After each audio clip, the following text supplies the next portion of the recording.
Merci de rester avec nous. C'est l'émission Toute la vérité qui reçoit Valdiodio Ndiaye du collectif des organisations de la société civile pour les élections ici au Sénégal. Les conditions de participation à la présidentielle de 2019. Je pense que nous sommes en train même d'échanger là-dessus.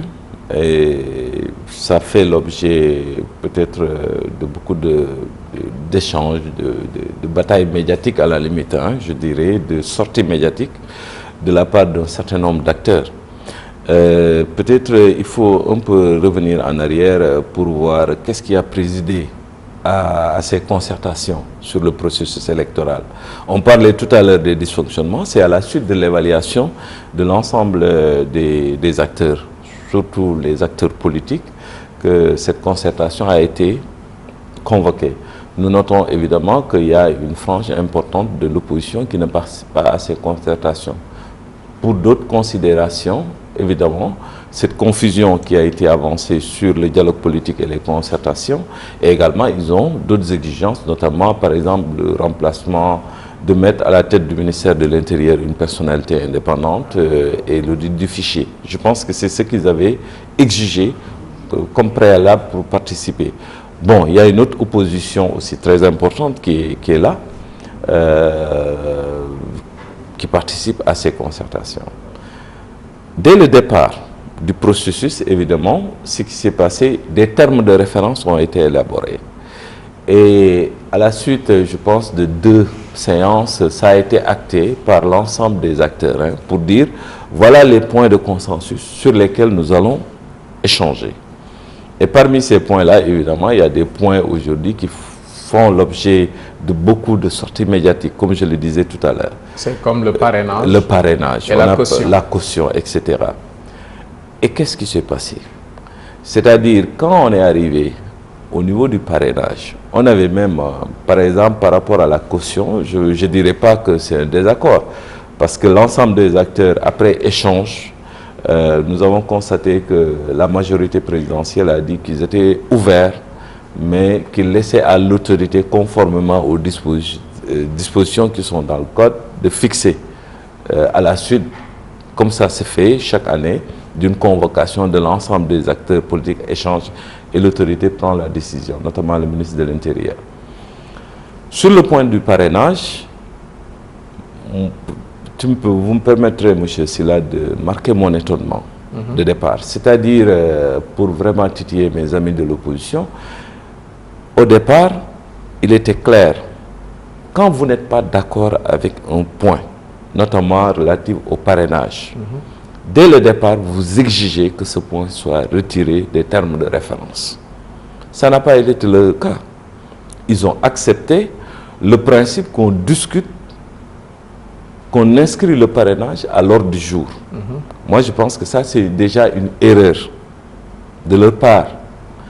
Arrivé maintenant au point du parrainage, certains ont exigé que ça soit carrément, purement retiré.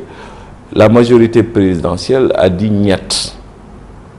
Ils ont fait des propositions. Il s'agit de quoi, pour faire simple, le parrainage, ici, il s'agit de quoi par rapport à une présidentielle au Sénégal? Par rapport à une présidentielle, c'est-à-dire chaque candidat doit se faire parrainer par des électeurs. Et nous savons tous qu'aujourd'hui, par exemple, la loi est claire, c'est-à-dire le principe du parrainage est juste réservé pour les candidats indépendants. Tout parti politique peut présenter un candidat.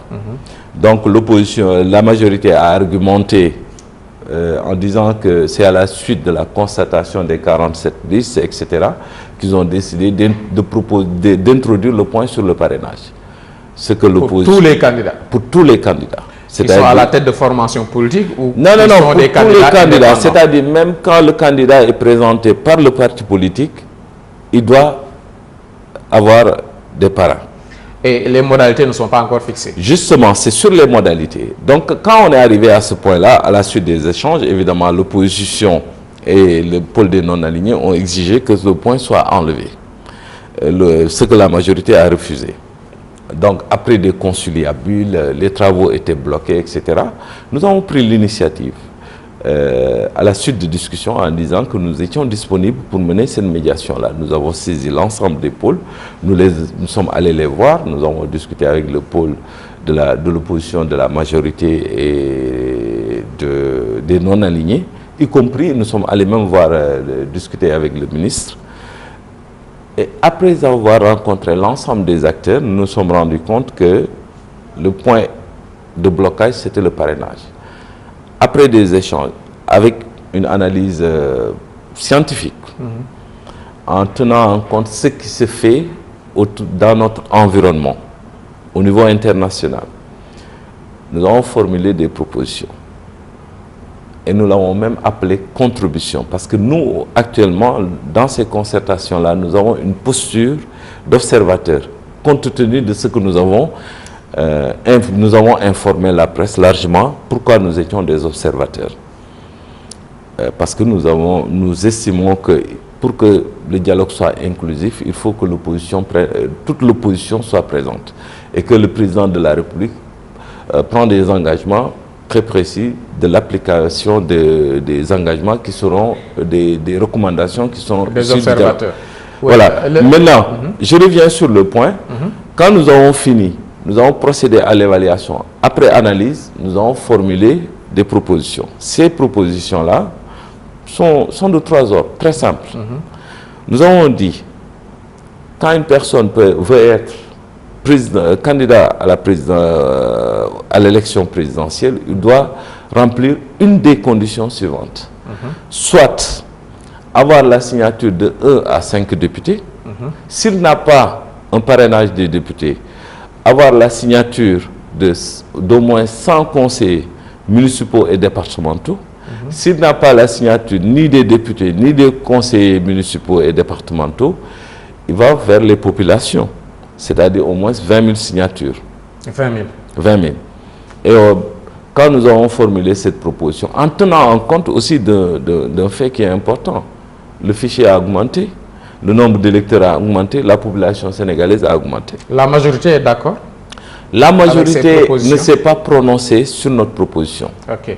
Ils ont dit... Parce que 20 000 signatures, 5 députés, c'est trop peu, hein? Non?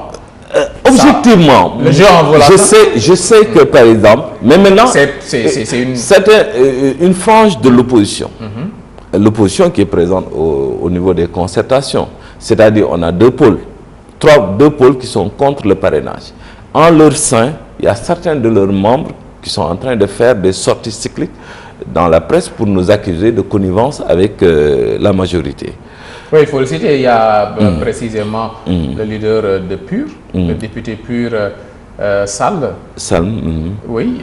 Je pense... il est clair, hein, il vous attaque de manière frontale. Je pense que c'est quelqu'un qui se trompe de bonne foi, peut-être. Je lui accorde ça. Parce que de sa part, quand même, ça nous surprend énormément. Parce que le contenu que nous avons proposé, parce que j'ai lu les réponses qu'il nous a servi et même les déclarations qu'il a fait à travers à Walf, en disant expressément que oui, il y a des questions de graphologie pour l'identification des signatures, etc. Tout ça.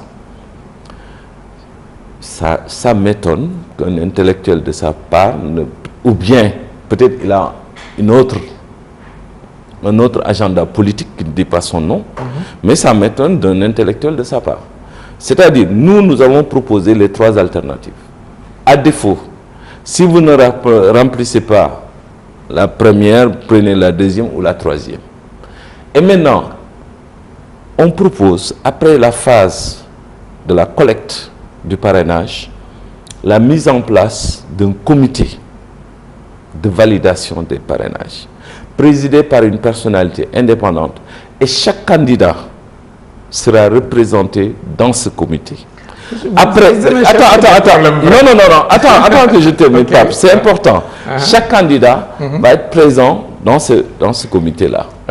Et maintenant, si on... Bien sûr, le président sortant n'est pas concerné. Ouais. Si, tout le monde. Le président sortant est concerné. Si le candidat doit aller collecter. Donc, et venir devant ce comité. Non, pas lui.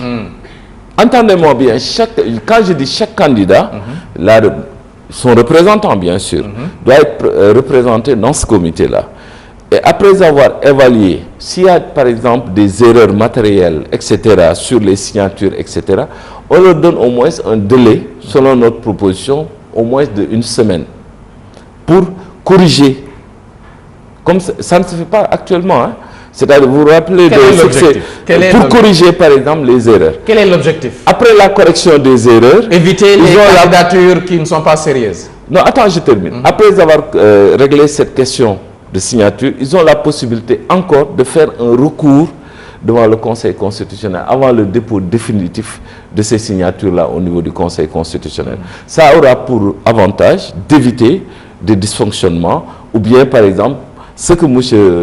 Sall dit en disant que si on l'amène au Conseil constitutionnel, il va l'évacuer. Mais avant d'aller au niveau du Conseil constitutionnel, il y a tout un dispositif qui est mis en place. Je reviens maintenant, la plupart du temps, quand cette phase de correction, elle est importante. Et nous l'avons intégrée dans le document. L'autre phase qui me semble extrêmement importante également, ce n'est pas des questions de graphologie. C'est un informaticien, je sais, mais on ne parle pas d'informatique ici. On parle de l'identification des numéros d'électeurs, de cartes d'électeurs. C'est ça qui est important dans cette affaire-là. Et je pense que s'il avait fait plusieurs élections, peut-être il n'aurait pas dit ça. Il manque d'expérience. Je ne sais pas. S'il avait fait plusieurs élections, il n'aurait pas dit ça. C'est qu'il manque d'expérience en la matière. Mais moi, je lui accorde la bonne foi en disant qu'il nous attaque de bonne foi. Peut-être qu'il a un autre agenda politique. Il avait besoin peut-être de susciter. Parce que, pourtant, lors des concertations, ce qui est le plus drôle de l'histoire, c'est que quand nous et eux, nous avons défendu le bulletin unique, mais ils ne nous ont pas taxés d'être des opposants. Quand nous et eux, nous avons soutenu la baisse de la caution, ceux qui nous attaquent aujourd'hui ne nous ont pas taxés d'être des opposants. Vous avez bon dos. C'est-à-dire, quand on est avec eux, on est bien. Quand de manière objective, il faut qu'ils comprennent que nous travaillons selon notre claire conscience, en toute objectivité, en toute indépendance. On ne peut pas avoir d'influence. On est en équidistance entre les partis politiques. Oui, ça peut être considéré comme une opinion, mais c'est l'image que dégagent souvent les hommes politiques. Soit vous êtes de leur côté, soit vous êtes leur opposant. Mais analyser les faits... Parce que eux, ils sont dans une approche clivante. Quand on est par exemple en groupe, etc., groupe d'intérêt, etc., ils ont les mêmes objectifs. Et c'est normal qu'ils perçoivent les choses comme ça. Que faites-vous en tant que société civile pour cette bataille de l'opinion, pour avoir... Non, nous avons une démarche de clarification. C'est-à-dire que nous, sur ces questions-là, nous sommes droits dans nos bottes, comme on a l'habitude de le dire, et nous essayons d'être le plus objectif possible. Aujourd'hui, Pacha, il faut qu'on reconnaisse une chose très simple. Au Sénégal, nous avons 294 partis politiques et presque 8 partis en phase d'être reconnus. Nous allons allègrement vers 300 partis politiques. Il est important aujourd'hui que nous soutenons le principe de la rationalisation des partis politiques. Ça, c'est pas possible. Vous l'avez dit depuis...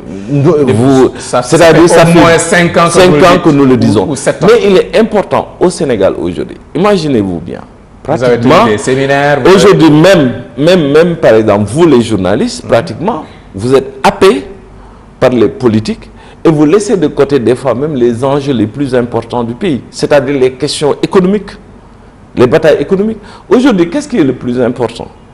Peut-être si on faisait une bonne bataille de l'opinion en les orientant vers, par exemple, les questions économiques, comment, par exemple, augmenter la production agricole, comment, etc. Il y a tellement de filières qu'il faut exploiter, mais ce n'est pas notre priorité. Le combat pour la rationalisation des partis politiques, c'est un combat perdu d'avance. Maintenant, nous avons 300 partis politiques. Vous êtes sûr? Non, vous avez montré vos limites quand même par Quelle rapport limite? à ce combat. Vous avez tenu pas mal de séminaires à Dakar, à l'intérieur du pays. Vous avez convié à des rencontres. Moi, je pense que ça n'a rien donné. Nous avons, non, attention. Là, je tiens à vous informer que nous sommes allés jusqu'à l'élaboration du code des partis politiques. Et avec même la conception de décrets qui doivent les accompagner. Et ça donne quoi? Avec tous les... Ça donne plus de partis politiques. Attends. Tous les constitutionnalistes de ce pays et les responsables, etc. Aujourd'hui, c'est une volonté politique. Il appartient à ceux qui sont là, au pouvoir, de prendre cette volonté politique, de cette décision politique-là. Ok. Un code des partis politiques. Parce que c'est eux, par exemple, vous savez bien que pour légiférer dans ce pays-là, il faut aller, c'est l'exécutif ou le Parlement. Donc c'est à eux de décider. Et c'est pas possible de revenir sur l'histoire du parrainage? Je pense que ça dans les tiroirs? Il appartient ça complique les choses, non? Non, il appartient à eux, les acteurs politiques, d'en décider. Nous les avons dit. Pour le moment, la majorité tient à l'histoire des... Pour le moment, la majorité tient à son parrainage. L'opposition est foncièrement contre. Voilà ce qui se passe. Ok, un blocage de plus. L'histoire de la caution, rapidement, c'est pas encore fixé. C'est pas encore fixé, mais il est important. Non, ce sera à l'autorité de la fixer, la caution. Parce que dans la loi, c'est clair. Naturellement, ça va... C'est-à-dire, c'est à l'issue de discussions avec l'ensemble des acteurs politiques que le ministre de l'Intérieur prend un arrêté et fixe la caution. C'est comme ça que ça se fait d'habitude. Mais il est important d'en discuter et essayer de mettre un plafond. Vraiment à ne pas dépasser. Normalement, à 6 mois de la présidentielle, tout ceci devrait être réglé, hein? Pour la caution, non. La caution, en fait, selon notre collègue électoral, c'est clair. Hein? C'est-à-dire, généralement, on fixe la caution peut-être à 1 mois des élections, etc. C'est-à-dire, qu'est-ce qui est important à être... ce qu'il faut régler dès à présent, c'est-à-dire, c'est les changements au niveau des dispositions juridiques du code électoral. C'est ça qu'il faut changer maintenant, 6 mois avant les élections. Et tout ça, tous les changements doivent être actés au moins, au plus tard, au mois d'août. Et pourquoi à chaque présidentielle, il faut revoir ce cadre juridique? Bon, parce que c'est normal. Même chez vous, chaque année, il y a des évolutions. Il faut toujours tirer des enseignements, changer et adapter. Parce que souvent, par exemple, vous voyez que, par exemple, quand il y a une élection, il y a des dysfonctionnements, il y a des choses qui sont relevées, peut-être des décisions administratives ou des décisions juridiques s'avèrent être inopérantes. Donc, il est important, par exemple, de chaque fois de les réadapter. Si vous voyez aujourd'hui le code électoral de 2000 et le code électoral de 2016, il y a énormément de changements. C'est compte tenu de l'évolution de notre trajectoire politique. Et la loi constitutionnelle de 2016 a changé quoi, fondamentalement? Ça a changé, par exemple, je donne un exemple. Hein, on parle de modernisation. Modernisation. On doit pouvoir régler cette histoire de chef de l'opposition. On doit pouvoir moderniser les partis politiques. C'est important ça quand même. Si, il faut qu'il y ait un chef de l'opposition. Parce que quand même, nous sommes quasiment le seul pays de la sous-région à ne pas l'appliquer. Presque même en Guinée, au Mali, c'est carrément dans le dispositif. Hein. Au Mali, vous allez là-bas, c'est, comment il s'appelle encore, Cissé, Soumaïla. Vous allez en Guinée, c'est le Dalen qui, malgré son opposition frontale au président Condé, c'est le chef de l'opposition, avec tous les attributs institutionnels qui vont avec. Je pense que le président Macky Sall devrait le faire.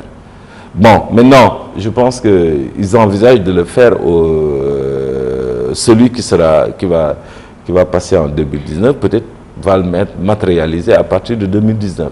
Macky Sall, il ne vous aide pas trop, hein, lui également, le président de la République. À la veille des législatives, on l'a rencontré pour repousser ce scrutin. Vous n'avez pas son oreille, vous n'avez pas son écoute. Bon, disons que nous ne cherchons pas à avoir son écoute. Nous cherchons, nous, à force d'arguments, de dire ce qui doit se faire. Et souvent, ce que nous disons, si on n'est pas suivi, on finit toujours par s'en rendre compte que la société civile l'avait dit. Et c'est ça qui est important à mon sens. C'est-à-dire, en 2011, nous avons alerté, nous avons commencé à se passer. Elle n'est pas trop molle, cette société civile? Pas du tout. L'opposition ne vous suit pas souvent. Vous n'avez pas l'écoute du président de la République, donc pas l'écoute du ministre de l'Intérieur, des organisateurs de ces élections. Tout ceci vous fragilise, non? Pas du tout. Les politiques ne peuvent pas nous fragiliser. Nous restons droits dans notre botte et je puis vous assurer que nous ne communiquons pas beaucoup sur les actes que nous posons. Mais chacun, en ce qui le concerne, est en mesure d'influencer sur les choses. Mais, c'est-à-dire, ce n'est pas très indiqué à chaque fois, par exemple, quand il y a des avancées, d'appeler la presse, de faire tout un boucan autour de cette question-là. Mais je pense que nous travaillons et nous sommes en mesure d'orienter les choses et nous le faisons.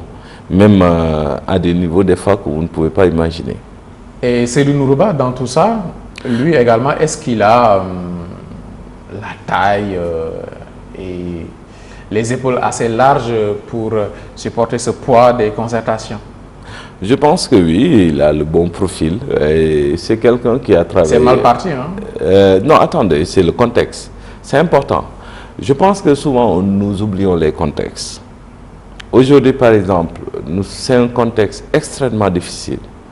L'un des candidats est en potentiel, est en prison, l'autre est en exil. Ce qui braque quelque part l'opposition, des fois qu'on dit l'opposition radicale, c'est-à-dire l'environnement. Imaginez aujourd'hui si Khalifa Sall était là, hors de la prison, Karim Wade était là, mais dans les concertations, toute l'opposition se représente. Je puis vous l'assurer.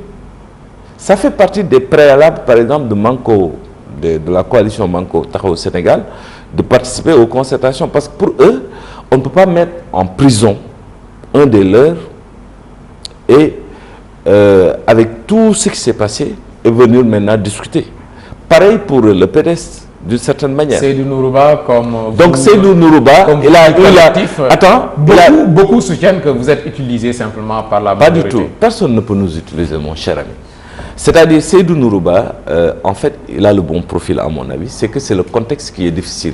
Quand vous voyez son parcours, je pense que quelqu'un qui a dénoué une crise pratiquement qui était en train d'exploser violemment au Togo, quand il était chef de mission de Gorée Institute, par exemple, ou bien dans d'autres contextes, il a été notre chef de mission adjoint en 2012. Ne l'oublions pas. Je pense qu'il y a beaucoup de rumeurs qui sont faites sur son dos, malheureusement, qui ne sont pas tout à fait conformes à la réalité. C'est quelqu'un que je connais depuis des années, et je peux vous assurer qu'il a renoncé à des choses importantes. En tout cas, le Sénégal a besoin d'une société civile forte. Le Sénégal peut l'espérer toujours. Quelle est votre définition de la société civile forte? Crier chaque jour? C'est-à-dire, quand nous devons dénoncer... Gagner le respect de tous les acteurs. Mais nous l'avons. Au-delà de ce que certains déclarent à travers la presse, nous avons des relations extrêmement basées sur la cordialité et le respect, et ils tiennent en compte ce que nous disons. Ouais. Et vous allez jouer donc votre partition. Absolument. Dans cette présidentielle. Absolument. Un mot sur ce qui se passe en Casamance. Oui, c'est regrettable. C'est plus que regrettable, c'est une catastrophe. Parce que c'est jamais intéressant de voir des Sénégalais tués de cette manière aussi barbare. Je pense que la Casamance, moi j'ai des origines, ma maman elle est de la Casamance. Je pense que la Casamance ne mérite pas ça. Et maintenant, ils s'en prennent aux touristes. Ça devient de mal à pis. Je pense que l'État doit prendre des mesures pour renforcer davantage la sécurité. Je pense qu'ils sont en train de le faire. Et surtout aussi relancer le dialogue. C'est-à-dire, il faut avoir deux fers au feu. Donc, il faut activer les deux leviers en même temps pour vraiment pacifier définitivement la Casamance, qui peut être la base même du développement du Sénégal. Oui, mais quand même, il faudrait souligner le travail de la gendarmerie dans pour les féliciter et les rendre hommage. Je pense qu'ils ont mené cette affaire-là. Ils ont fait du bon boulot et ils ont montré à mon sens, ils ont fait du bon boulot et je me félicite qu'ils la communication également n'est pas mal. Elle est importante. En précisant la responsabilité du MFDC. Ça, c'est une nouveauté et je pense que c'est bien. C'est une nouveauté. Mais c'est bien. C'est excellent. Bien. Oui. Oui, c'est excellent, la transparence. Voilà. Valdiodio Ndiaye de la société civile. Vous également, vous bourlinguez pas mal sur ce continent, mais présentement, vous allez rester au Sénégal pour observer ces élections. Je travaille en amont. Je travaille là-dessus. On est là, je ne bouge pas et on est dans le processus. Le dossier togolais, guinéen, ça va? Bon, pas du tout. Pas du tout. Disons que c'est compliqué. Malheureusement, le temps est épuisé. Encore une fois, merci. Merci beaucoup. Merci de répondre à notre invitation. Valdiodio Ndiaye du collectif des organisations de la société civile pour les élections. Oui, son analyse du problème son analyse du problème du cadre juridique de cette présidentielle de 2019. À dimanche, Inch'Allah, pour un autre numéro de TEL.